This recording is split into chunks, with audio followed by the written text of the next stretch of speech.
Muy buenos días, hermanos. Dios les continúe bendiciendo. Qué buen día, qué bendición de tiempo en que estamos celebrando en este día del Señor. Bueno, seguir las recomendaciones que Nicolás nos acaba de decir. Recuerda que ahora somos parte de una cultura digital de la iglesia y que ahora la difusión, la predicación, la conexión de la iglesia es a través de las redes. Por eso es importante que interactuemos a través de ellas, nos dejes comentarios y demás, porque es la nueva plataforma en la que nos estamos relacionando. Pero confiamos que hoy en el país se están llevando a cabo protocolos de prueba, piloto, para que pronto den luz verde y de una u otra manera podamos ir volviendo a nuestra congregación física. Ayer el presidente respondió y dijo que en 2 días estarían firmando ya más o menos para cuando las iglesias estarían dando apertura, obviamente con todas las restricciones que se van a tener, porque va a ser una apertura gradual.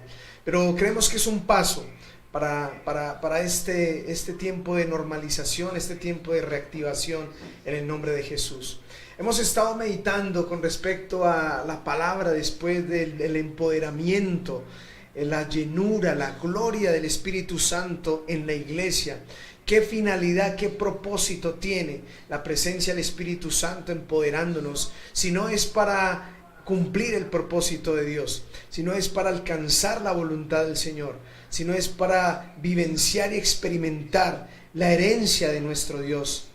Así que en esta hora queremos seguir profundizando con respecto a lo que Dios nos estaba hablando. Hemos estado haciendo un mensaje de llamamiento a la iglesia en este tiempo, de levantarse, de ejercitar la fe, de moverse en el nombre de Jesús. Es muy común escuchar hoy en nuestros medios, a través de la televisión, de los medios de comunicación, ver aquel ímpetu de la naturaleza humana por querer salir de esta crisis. Entonces escuchamos de que vamos a estar juntos, de que todo va a estar bien, y una serie de mensajes de positivismo, una serie de mensajes de optimismo, y que de una u otra manera promueve que el ser humano saque fuerza y piense hacia adelante en un futuro y construyamos, restauremos todo lo que ha sucedido en este tiempo.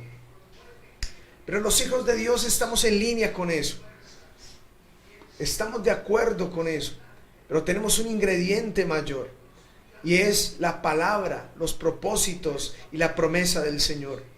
Cuando a los hijos de Dios nos hablan de conquista, de logros, de metas, no podemos hacerlo desde nuestra perspectiva humana, porque nosotros pertenecemos a un reino, estamos bajo la cobertura del gran rey.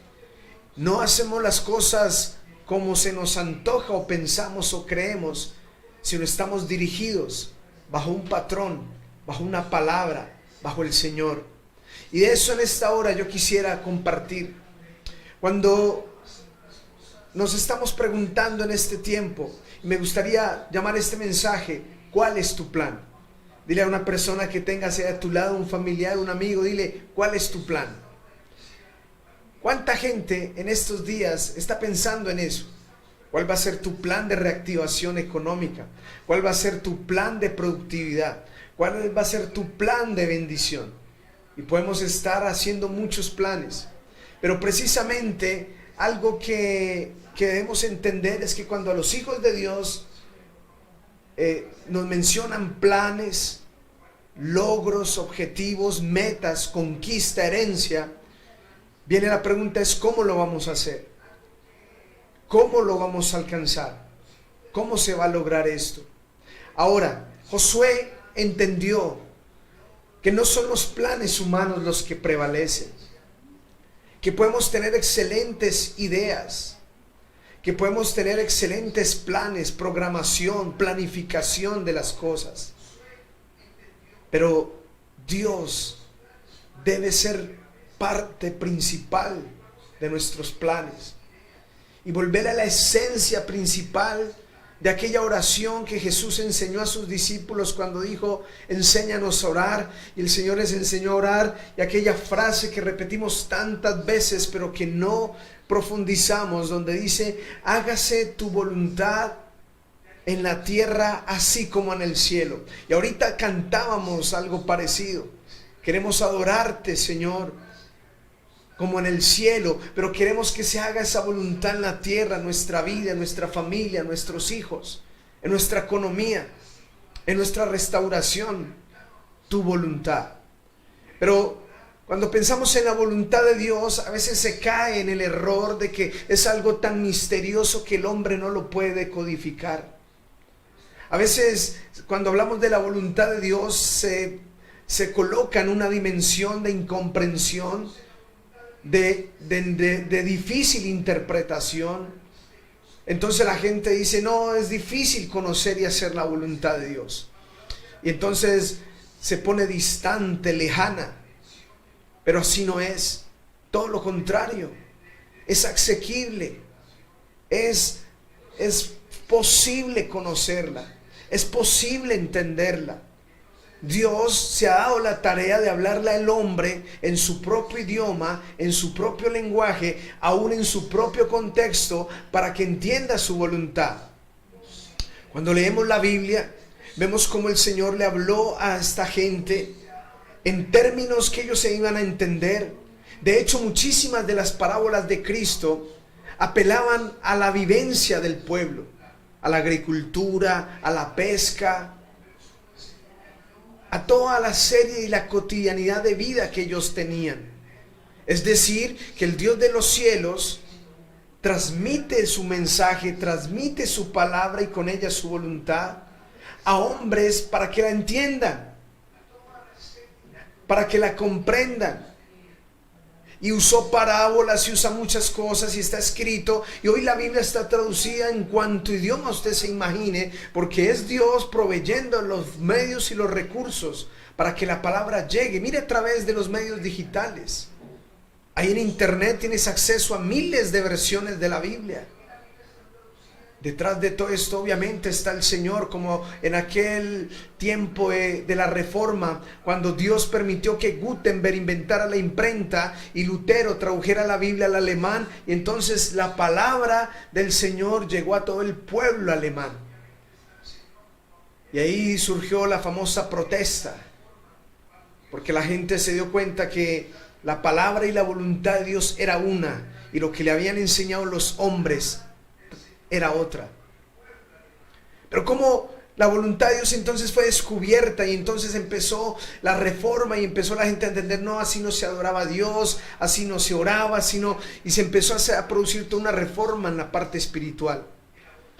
Asimismo, en este tiempo debemos entender que los planes y la voluntad del Señor están en su palabra, que el Espíritu de Dios está aquí en medio de la tierra, en medio de nosotros, en medio de su iglesia, para guiarnos. Y como le decía el viernes, la iglesia no anda a tientas, no anda a oscuras. En el mundo estamos viendo todo un montón de manipulación, corrupción, poderes oscuros, detrás de todo esto que está sucediendo de la pandemia. Pero la iglesia, estamos gobernados por el Rey de Reyes y Señor de Señores. Y eso nos pone en un plano diferente. Y eso nos pone en algo especial de parte de Dios. Quiero mirar y detallar cómo Josué entendió que todo plan tiene fases. Los fases tienen tiempos, procedimientos, instrucciones, detalles. Cuando tú y yo hacemos un plan para cualquier cosa, establecemos cuánto va a durar ese plan, las etapas y las fases en que se va a desarrollar, como cuando vamos a construir una casa. Cuando vamos a construir algo, entonces se establecen los planos, se establece un diseño, se establece un tiempo de excavación, de cimientos, de estructura, luego vienen los muros, luego vienen por último los acabados. Todo eso tiene un tiempo, todo eso tiene fases, todo eso tiene una planificación, un costo. Todo eso tiene instrucciones, procedimientos y detalles. Josué entendió que el diseño lo tenía Dios que el plano lo tenía Dios, que la visión y el panorama lo tiene Dios. Lo mismo entendió Noé cuando hizo el arca. Lo mismo entendió Moisés cuando lideró la liberación. Lo mismo entendió Nehemías cuando construyó los muros. Lo mismo entendieron los apóstoles cuando propagaron el evangelio. Que el que tiene el diseño, la visión y el plan supremo es el Rey de Gloria. Y que nosotros somos siervos que ejecutamos la voluntad del Señor, que interpretamos los diseños de Dios, que interpretamos la voluntad del Señor revelada en las Escrituras, que comprendemos la voluntad por el Espíritu de Dios, por la palabra de Dios, y entonces la llevamos a cabo. Vamos a mirar Josué capítulo 6, versículo 3. Mira la orden que Dios le dio a Josué. Rodearéis pues la ciudad, todos los hombres de guerra. Vamos a leer Josué 6:3. Dice: rodaréis pues la ciudad, todos los hombres de guerra, yendo alrededor de la ciudad, una vez. Escucha, una vez. Y esto haréis durante 6 días. Versículo 4. Y 7 sacerdotes llevarán 7 bocinas de cuernos de carnero delante del arca. Y al 7º día daréis 7 vueltas a la ciudad, y los sacerdotes tocarán las bocinas. Y cuando toquen prolongadamente el cuerno del carnero, así que oigáis el sonido de la bocina, todo el pueblo gritará a gran voz, y el muro de la ciudad caerá. Entonces subirá el pueblo, cada uno derecho hacia adelante. Aquí está el plan. Aquí está el plan del Señor. Y aquí es donde tú y yo entramos en una lucha, y el ser humano entra en una lucha. Cuando estamos hablando de conquista, de logro, de metas, de objetivos, se nos pueden venir muchísimos planes a la mente y al corazón. Pero la pregunta clave es: ¿y cuál es el plan del Señor? ¿Cuál es el plan de Dios para tu vida en este tiempo? ¿Cuál es el plan de Dios para tu familia, para tus hijos en este tiempo? No sé si te has preguntado en esta hora: Señor, ¿cuál es tu plan conmigo en este tiempo?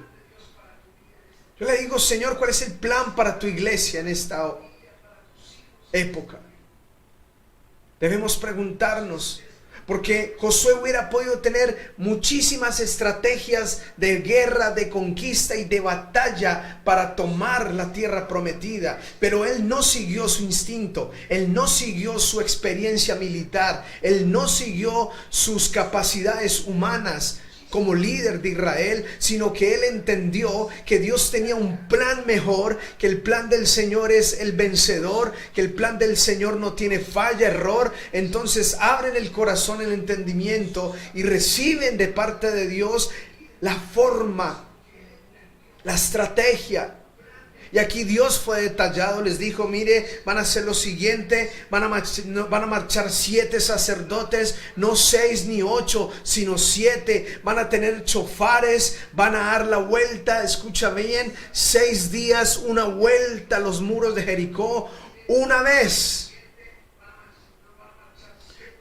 Josué hubiera podido decir: no, hagamos medio hoy y medio mañana. Me parece que una vuelta diaria es poquito, hagamos 2 diarias. Y ahí es donde viene la intervención humana. Y ahí es donde viene la mano humana. Que muchas veces metemos las manos en los tiempos, en las etapas, en los procedimientos, en las instrucciones, en los detalles, y cambiamos y alteramos el diseño, la voluntad, los planes del Señor. Si Dios dijo una vuelta diaria, 7 sacerdotes con chofares, pues así va a ser. Y lo hizo, pero el 7º día dice: daréis 7 vueltas. Josué agregó una instrucción al pueblo, y era: ustedes no van a pronunciar una palabra, sino que van a estar callados, y cuando yo les diga griten, gritaréis, y los muros van a caer. Y así sucedió. Así ocurrió. Y cuando miramos todas las formas en que Israel luchó, batalló, conquistó, cuando vemos las batallas de Gedeón, cuando vemos las batallas de Josafat, cuando vemos el mismo rey David enfrentando a Goliat, cuando vemos todo en la Biblia, cómo se llevaron a cabo las cosas, vemos que el hombre simplemente ejecutó lo que Dios le mostró, lo que Dios le dijo, lo que Dios le reveló. Entonces el hombre lo hizo y Dios le dio la victoria. No fue idea de Moisés, de Noé, de estos hombres. El plan. Ellos fueron siervos. Ellos fueron ejecutivos. Por eso es que hoy día es peligroso aquellos hombres que se atribuyen el liderazgo de la iglesia. Bajo títulos de apóstoles, patriarcas, se atribuyen el título. Pero la visión, el liderazgo la tiene el Rey de Reyes y Señor de Señores, y el resto de gente somos siervos, somos ejecutivos, somos obedientes de la voluntad del Señor. Ahora, cuando pensamos en los planes del Señor, déjame mostrarte lo que dice Isaías, capítulo 25, versículo 1. Mira lo que dice la palabra del Señor. Jehová, tú eres mi Dios. Escucha bien. Dice, te exaltaré, alabaré tu nombre, porque has hecho maravillas.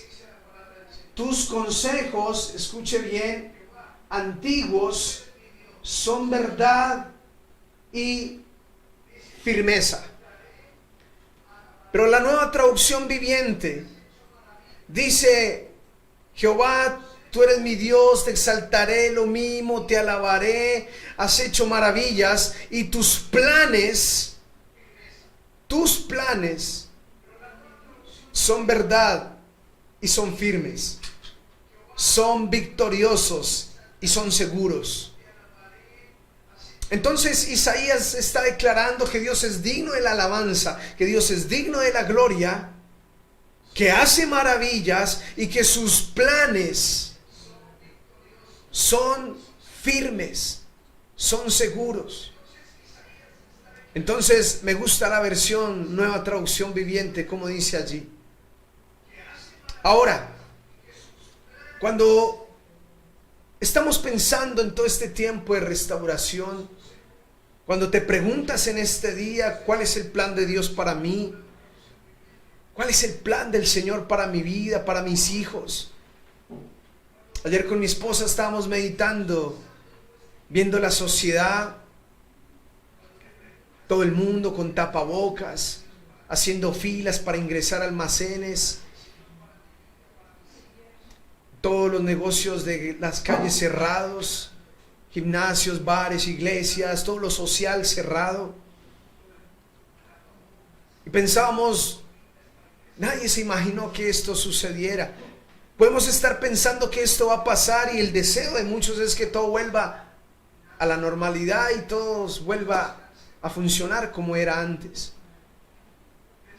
Pero yo pensaba justo eso cuando preparaba este mensaje. Pero no estamos seguros qué vendrá después.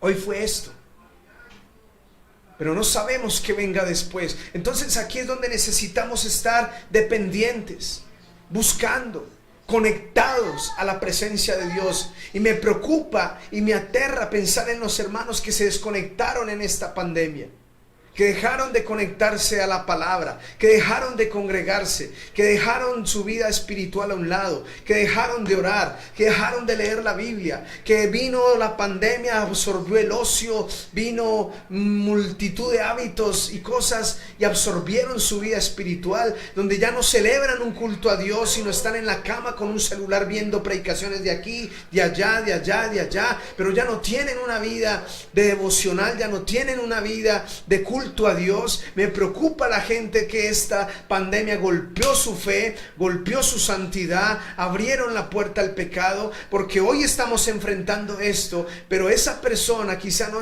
se ha puesto a pensar cuál es el plan de Dios para mi vida, cuál es el plan de Dios para mi familia, y le va a ser difícil entenderlo, le va a ser difícil decodificarlo, le va a ser difícil descifrarlo, porque si no ora, si no lee la Biblia, si no está en una conexión en adoración al Señor, si perdió su fe, si se desestabilizó en este tiempo, entonces puede estar como puede estar muchísima gente en este momento, deprimido, triste, en zozobra, en incertidumbre. Pero como te decía, los hijos de Dios caminamos en obediencia, los hijos de Dios caminamos en luz, los hijos de Dios tenemos una esperanza y no está puesta nuestra propia capacidad ni nuestros propios planes, nuestra esperanza está puesta en el Señor, en los planes del Rey de Reyes. Ahí está puesta nuestra esperanza. Así que si tienes muchos planes contigo, si tienes muchos planes de tu vida, tienes que decirle: Señor, guíame. ¿Sabe? La voluntad de Dios es fácil de entender. Cuando Jesús le dijo a sus discípulos: sígueme,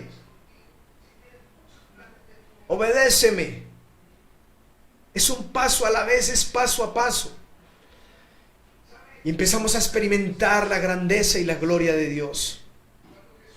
Tengo que reconocer y dar gracias al Señor que en este tiempo como iglesia y ministerio se nos quitó una carga, gracias a Dios, que muchos ministerios se convirtió en una preocupación, inclusive en un problema, y fue el lugar de congregación, porque ese lugar muchas iglesias estaban pagando arriendos.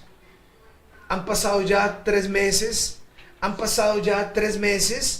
y muchas iglesias están preocupados, haciendo convenios de pago por el arriendo.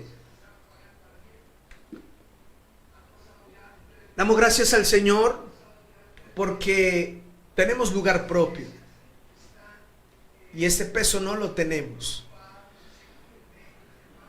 Y le damos gracias a Dios por el lugar que nos dio para congregarnos.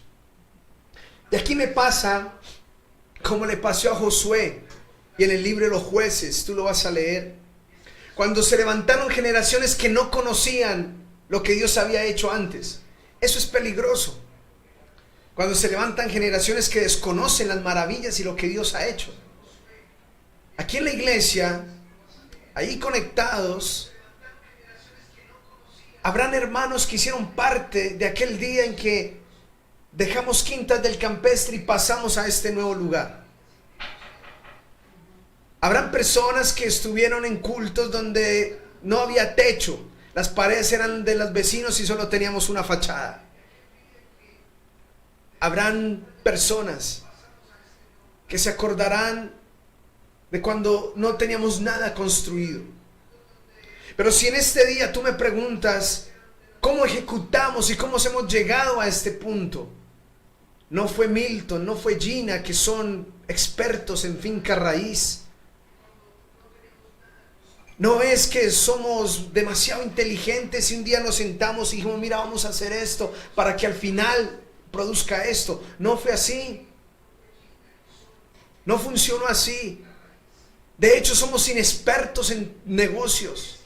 Somos inexpertos en todo lo que tiene que ver con finca raíz, pero hicimos lo que Josué hizo: buscar el arca de la presencia, buscar la gloria de Dios. El Señor nos dijo: síguenos. El Señor nos daba instrucciones, el Señor nos iba mostrando. Entonces comenzamos con aquel lote que costó 9 millones y lo vendimos en 22. Luego Dios nos aparejó comprar aquella casa en Quintas del Campestre en 44 millones y en años después valdría 170. Y luego compraríamos ese lugar donde estamos y ahorita está valorizado de una manera tremenda. Y estamos bendecidos y vamos a seguir construyendo si Dios lo permite y si las cosas no cambian. Porque mira todos los planes de este año cómo quedaron anulados, los planes de los hombres en las naciones, en todas las esferas, en todos los diferentes partes de la sociedad, la política, el deporte. Todo quedó paralizado y los planes se vieron afectados porque hubo algo que nadie consideró. ¿Qué pasa si Dios cambia las cosas? Para lo que quiero ir es que cuando decidimos seguir al Señor, cuando decidimos obedecer a Dios, al final vamos a encontrar victoria y bendición.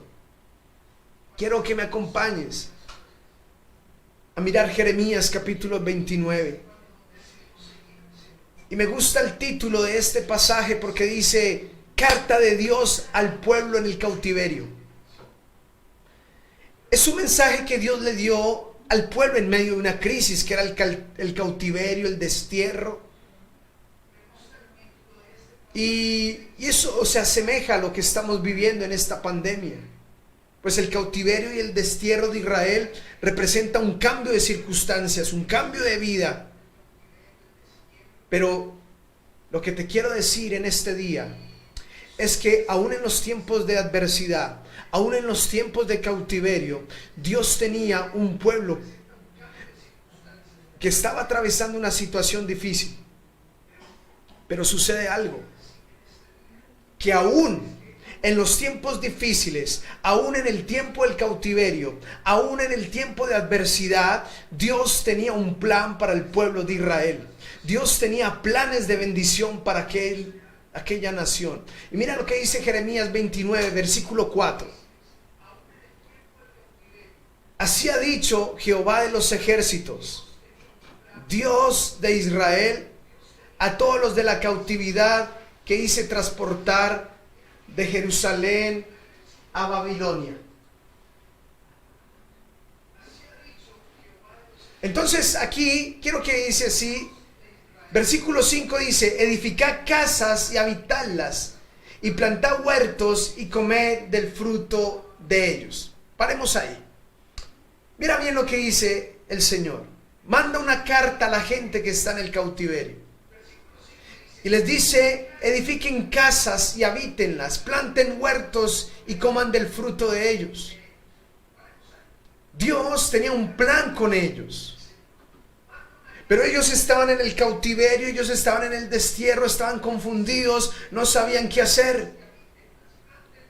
Pero el Señor les dijo, y quiero que leamos la Nueva Traducción Viviente lo que dice: esto dice el Señor de los ejércitos celestiales, Dios de Israel, a los cautivos que Él desterró de Jerusalén a Babilonia. El 5 dice: edifiquen casas y escuche, hagan planes para quedarse, planten huertos y coman del fruto que produzcan.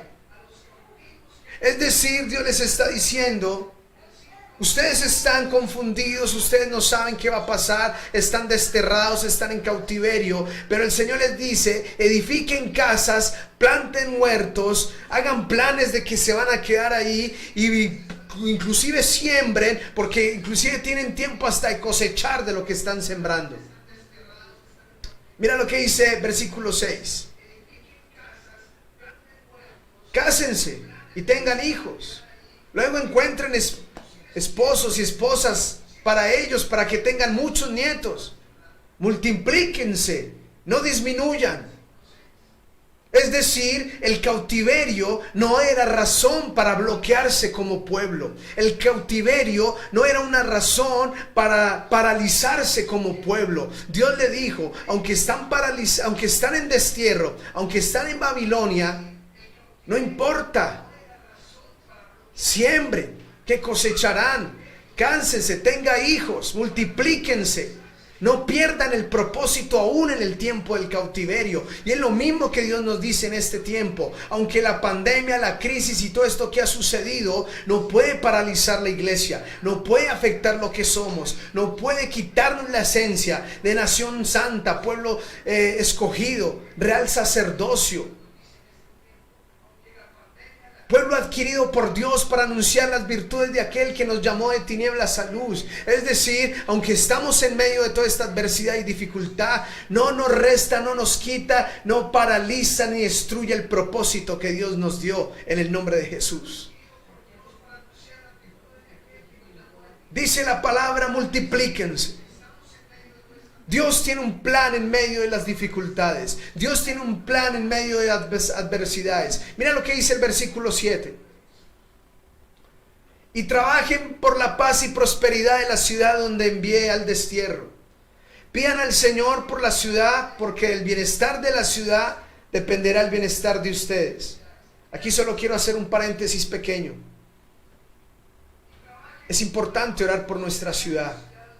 Es importante orar por nuestro bienestar. Es importante orar por nuestros gobernantes. Es importante orar por Colombia. Es importante, hermano. No entremos en lo horrible que está nuestro país políticamente hablando. Cuando vemos las noticias, vemos que el hermano de la vicepresidenta es narcotraficante, etcétera. Vemos todo esto que se suma a la crisis. Y como le decía el viernes, hay una corrupción innegable, hay una inmoralidad innegable, hay un montón de cosas oscuras, tenebrosas en la política. Pero quiero que entiendas algo. Los hijos de Dios no estamos en el plan de los del mundo. Se burlan del presidente, lo maldicen, lo critican. Eso no trae bendición a nuestra tierra. Tampoco te estoy diciendo que lo tienes que defender, que tienes que poner las manos en el fuego por él y decir que es el mejor hombre que ha tenido Colombia. En el caso de Uribe, en el caso de Duque. Yo no estoy diciendo eso. Yo le contestaba a alguien hace poco. Hay una Colombia que no somos ni derecha ni de izquierda. Hay una Colombia que no somos ni de aquí ni de allá. Porque nuestra esperanza no está puesta ni en Petro ni en Uribe. Nuestra esperanza está puesta en el Rey de Reyes y Señor de Señores. Mi esperanza está puesta en Cristo. Mi bienestar viene del Rey del cielo. Pero no entremos en ese juego de maldecir al alcalde, de maldecir al gobernador, de maldecir al presidente. Ese no es el plan de Dios para los hijos de Dios. Mira lo que Dios le dijo. Trabajen por la paz y la prosperidad de la ciudad donde yo los envío al destierro. Era Babilonia donde ellos estaban. Y aún en Babilonia Dios les dijo, trabajen por la paz y la prosperidad de la ciudad. Aunque era Babilonia, aunque el gobernante no era cristiano, aunque el gobernante no era judío, aunque el gobernante no era del pueblo de Dios, ni temor de Dios tenía, Dios les dijo que su actitud es diferente frente a eso. Es de bendecir. Es de procurar la bendición, la paz, el bienestar. Así que, hermano, no tomes partido. No somos ni derecha, no somos de izquierda. Tú y yo somos hijos de Dios. No pongas la mano en el fuego, ni por unos ni por los otros. Porque siento que ambos son tan corruptos. Se manejan tantas cosas malas y oscuras. No caigas en eso. No te expongas a defender gente que no conoces. Confía en el Señor. Oremos por Colombia. Oremos por Santander. Oremos por Girón. Pidámosle al Señor paz y bienestar y prosperidad para nuestra tierra. No maldigas.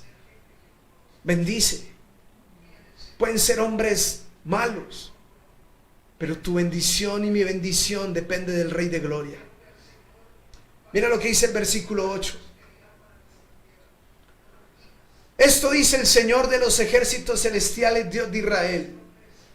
No permitan que los engañen los profetas y los adivinos que están entre ustedes en la tierra de Babilonia. No presten atención a sus sueños, porque les dicen mentiras en mi nombre.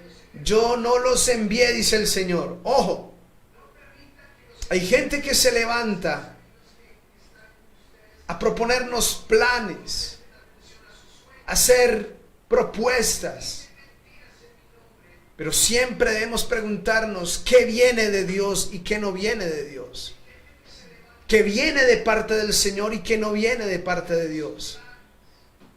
Tenemos que tener discernimiento, tienes que tener cuidado de cómo planificas tu vida, tu familia. Y dice el versículo 10, escucha bien, esto dice el Señor: Ustedes permanecerán en Babilonia durante 70 años. Este es el plan. Pero luego vendré y cumpliré todas las cosas buenas que les prometí y los llevaré de regreso a casa. Por eso entonces Dios les dijo, mientras se cumplen estos 70 años, este es el plan. Mientras se cumplen los 70 años del cautiverio, entonces ustedes van a plantar, van a sembrar. Yo les voy a dar el privilegio de que cosechen, de que coman del fruto de lo que sembraron, tengan hijos, multiplíquense, edifiquen casas, porque Dios los va a bendecir aún en el destierro, aún en Babilonia, aún en ese lugar donde están. Dios te va a bendecir y Dios se va a glorificar. Lo que indica que aún en los momentos más adversos y contrarios, Dios tiene planes con nosotros, y llegará el tiempo en que se manifestará y se revelarán las cosas buenas que Él tiene preparados para nosotros. Pero notemos que el Señor tenía un plan con ellos. Dios tiene un plan contigo en esta hora. Dios tiene un plan con tu familia. Dios tiene un plan con tus hijos. No te intimides, no te atemorices, no te amedrantes frente a los pronósticos, no te asustes ni tengas miedo de los hombres. Confía en el Señor, confía en Cristo, que el plan de Dios contigo no fallará. El plan del Señor ya es victorioso en el nombre de Jesús. Alaba el nombre del Rey de Gloria. Yo te invito a que bendigas al Señor en esta hora y dile: Señor, gracias. Dile ahí: Señor, gracias porque tienes un plan conmigo. Dile: Señor, gracias porque puedo confiar que aunque esté en Babilonia, que aunque esté en destierro, que aunque esté en pandemia, en pospandemia, en lo que venga, en crisis, en todo lo que está sucediendo, mi vida está en las manos del Señor y yo sigo los planes del Rey de Reyes conmigo. Gloria a Jesús. Y aquí es donde viene el versículo 11, versículo favorito por muchos. Dice: pues yo sé los planes que tengo para ustedes. Dice: ¿quién? Son planes para lo bueno y no para lo malo, para darles un futuro y una esperanza. Ahí donde tú estás, yo te invito a que le des un aplauso al Rey de Reyes y Señor de Señores. Alaba el nombre del Rey. Dile: Señor, yo sé. Puedo decir en esta mañana: mi Dios sabe los planes que tiene conmigo. Mi Dios sabe que yo tengo un futuro. Mi Dios sabe que yo tengo una esperanza. Mi vida está en las manos del Rey de Gloria. Puedo estar confiado en Cristo Jesús. Puedo estar confiado en Cristo de la gloria. Mira lo que dice el Señor: yo sé los planes que tengo contigo. Y le está hablando a un pueblo que estaba en Babilonia, le estaba hablando a un pueblo que estaba en el destierro. Pero el Señor le dice: yo sé los planes que tengo contigo. Son planes buenos, no son malos, para darte el futuro y para darte esperanza. Aunque estamos vivenciando lo que estamos pasando este tiempo, Dios sabe los planes que tiene contigo, con tu familia, con tus hijos. Confía en Él. Y mira lo que dice el versículo 12. En esos días, cuando oren, los escucharé. Versículo 13. Si me buscan de todo corazón, podrán encontrarme. Y termina diciendo el versículo 14. Sí, me encontrarán, dice el Señor. Pondré fin a su cautiverio. Y recibe esta palabra en esta mañana. Pondré fin a su cautiverio y restableceré su bienestar. Los reuniré de las naciones a donde los envié y los llevaré a casa, de regreso a su propia tierra. En esta mañana toma esta promesa. El Señor prometió que tendrá fin este cautiverio. El Señor promete fin a este confinamiento. El Señor promete fin a esta pandemia. El Señor promete fin a esta crisis. El Señor promete que esto terminará. El Señor promete que llegará el fin de tu crisis. Llegará el fin de tu crisis. Dile al que está ahí a tu lado: llegará el fin de tu crisis. Llegará el fin de aquel momento difícil. Llegará el fin del desierto. Llegará el fin del destierro. Llegará el fin del cautiverio. Y dice el Señor: y restableceré tu bienestar. Dios nos va a restablecer. Dios nos va a restaurar. Pueblo de Dios, no temas, no te intimides, no te acobardes. Dios tiene planes contigo. Dios tiene planes con nosotros. En el nombre de Jesús. Yo quiero invitarte a orar en esta hora en el nombre de Jesús.